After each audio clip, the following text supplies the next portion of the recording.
Hello বন্ধুরা, ঢ্যাঁড়স আলু ভেজেছি। এইভাবে ভাজবেন, দারুণ লাগবে খেতে।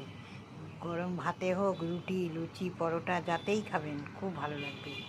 এইভাবে ভেজেছি। প্রথমে ঢ্যাঁড়সগুলো আলাদা কেটে নিয়েছি ধুয়ে, আলুগুলো কেটে নিয়েছি আলাদা করে ধুয়ে।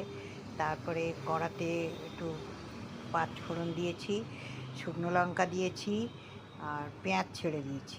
পেঁয়াজটা একটু নেড়ে চেড়ে একটু রসুন কুচি ছেড়ে দিয়েছি, দিয়ে নেড়ে চেড়ে ভালো করে তারপরে আমি আলুটা ছেড়ে দিয়েছি।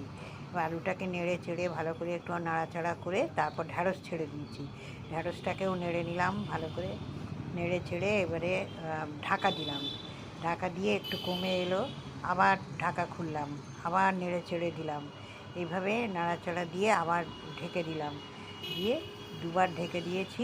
তারপরেই ভাজাগুলো হয়ে গেছে। যখন একদম ভাজাগুলো কমে গেছে তখন জাল কমিয়ে, একদম কমিয়ে সিমে রেখে ঢাকা দিয়েছিলাম।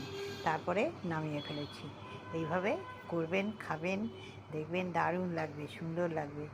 ডালে খান, গরম ভাতে খান, আর যেটা দিয়েই খান খুব ভালো লাগবে। এইভাবে বানাবেন, খেতে খুব সুন্দর লাগবে ঢ্যাঁড়স আলু ভাজা। যদি ভালো লাগে একদিন অন্তত করে খেয়ে দেখবেন। ভালো থাকুন, সুস্থ থাকুন, লাইক কমেন্ট শেয়ার করবেন, আর আর জানাবেন কেমন খেলেন। Thank you, tata.